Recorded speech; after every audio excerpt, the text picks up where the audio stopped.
Hello, Internet. I recently saw a video of people talking about games they regret buying, and I thought, hey, I have games I regretted buying. I might as well show them on video so you guys know what I regretted buying. You know, games I would say that I would avoid buying in the future, or I would personally not buy myself again if there was a sequel to it. Starting off this list, if you guys have heard of Nintendo DS, there's several like mind games and training games made for them. Flash Focus.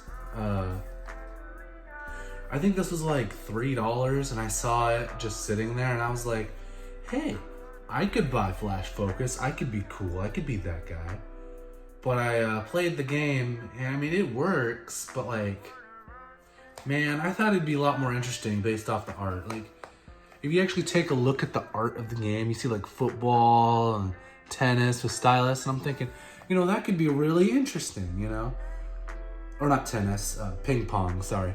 But I thought this would be really interesting, but you know, it just wasn't. Like, if you look at the back, there's like baseball and soccer, and it looked interesting, right? But I gotta admit, this game,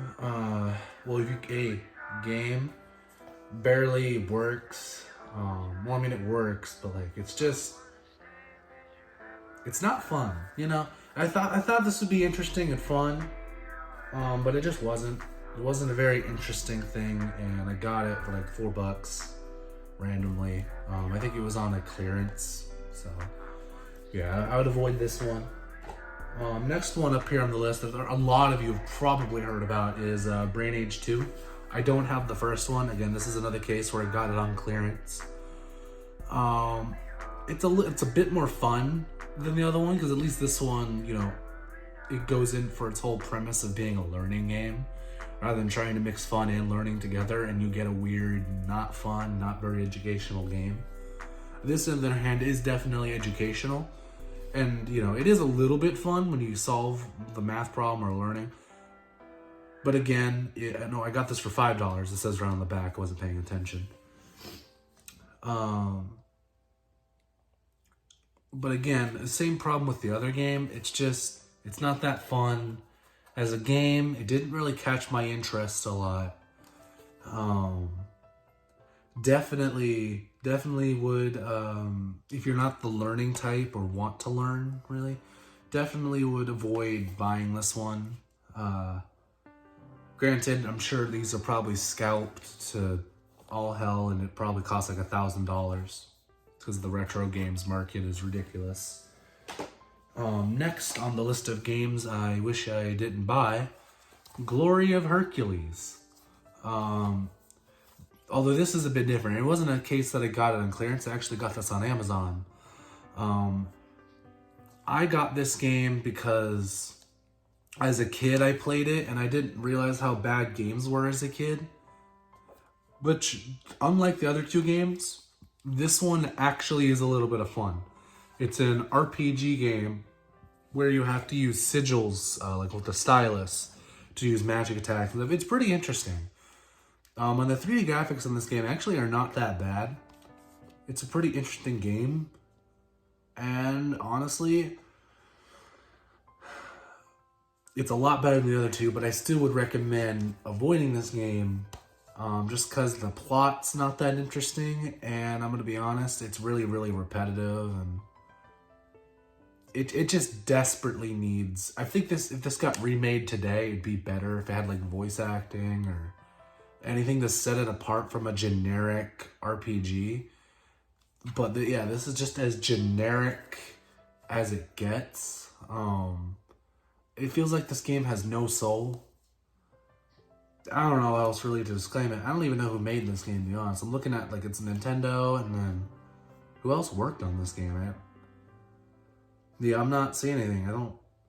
Maybe this legit just came out from Nintendo, but this game just...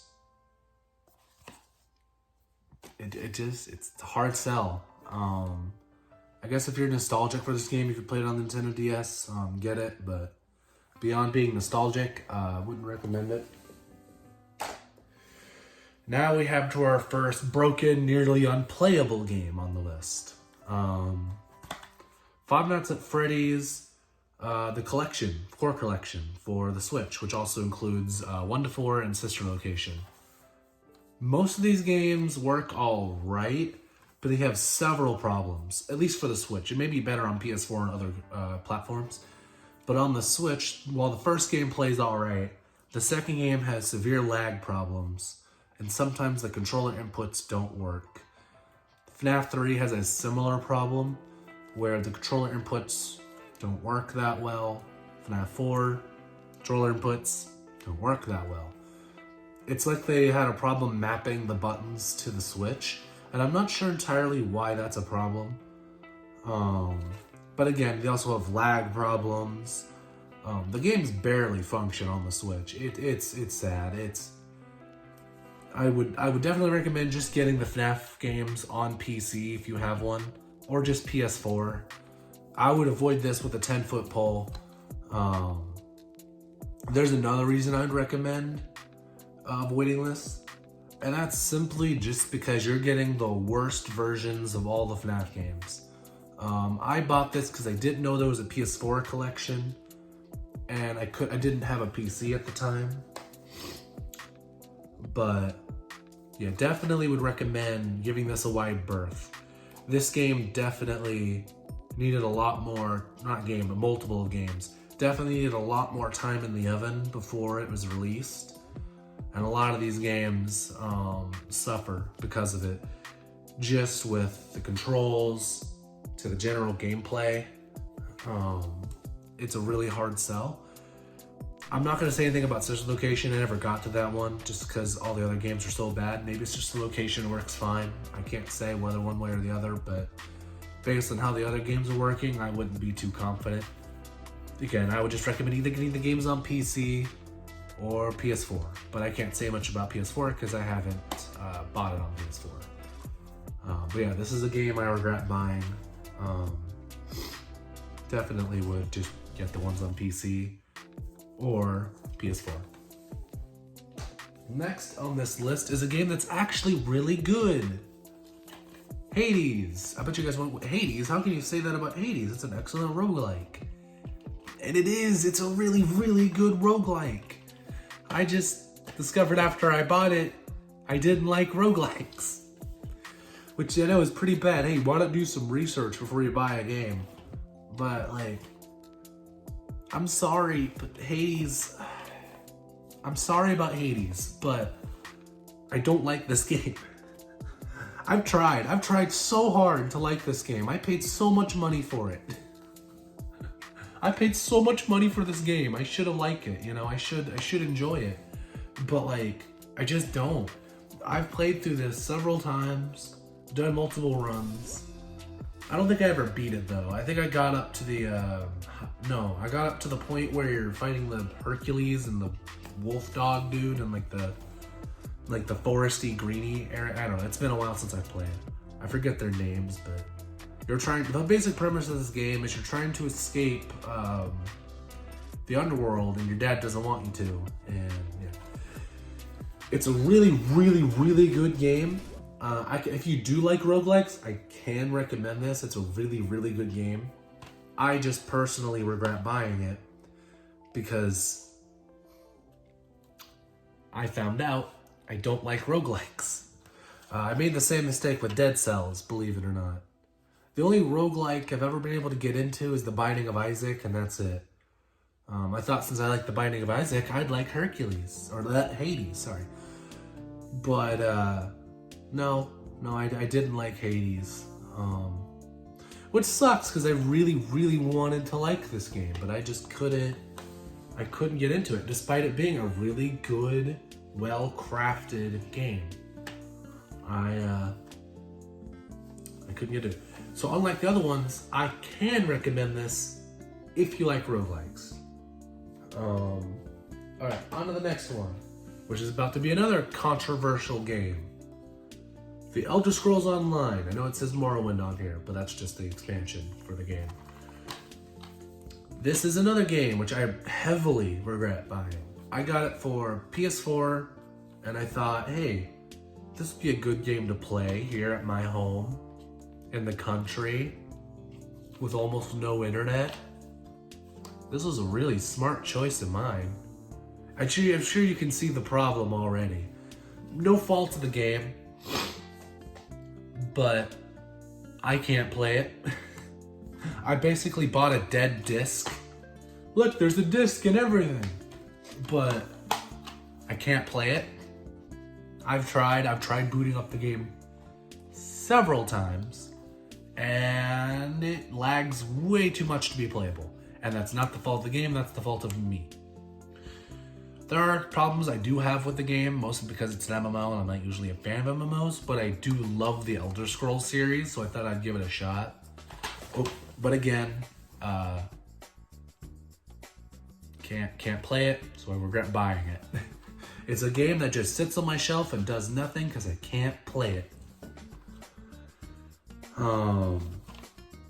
Yeah, which is sad, because like, look how cool this looks. Look how cool the background looks, you know? I'm somebody who played Skyrim and Oblivion, and I was like, ooh, I want to play the new one. Turns out, I can't, because it's online. It's the same problem with Diablo 4 for me. It's always online, so I can't play it despite buying it. Another game I regret buying, but I bought that digitally, so I can't show it in this video. But point being, I'm sure this game's great, but I can't play it, so I regret buying it. Next one, which is our very last one on the list, and bound to be the most controversial game on this list. Probably, maybe it'll be Hades or other game. Now, don't hurt me for this, but Dragon Quest Heroes 2, I tried so hard to like this game. Oh, also, since it's hard to see because it doesn't have, as you can tell, I got this pre-owned just because I saw it there. This is a game that I desperately wanted to like and enjoy, and I gave it all of my attention and love and appreciation, and I didn't like it.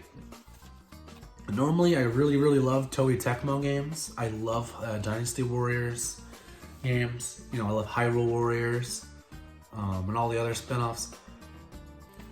I didn't like this one.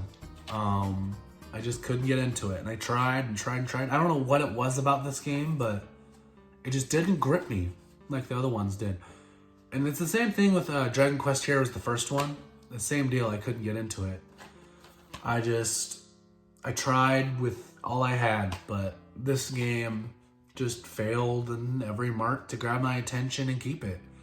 I beat it just because it's Dragon Quest, and I love the Dragon Quest games, but it's another case of I really wanted to enjoy this game and just couldn't, just like Hades. It's not that I hated the genre, it's just this game in general just felt boring. And I tried, I really did try. But nothing about this game was captivating to me or interesting. Which isn't to say some other people might find it interesting, but this is a game I would recommend not buying. Just because it's not entertaining. I tried, but it feels very generic slop. That's kind of what it feels. It's like generic slop. And I tried so hard. I really wanted to like this game because it looks so cool, and the monster designs are so cool. But the gameplay is it's a hard sell. And I'm sure other people enjoy this game. I'm sure it has other people who would love this kind of game.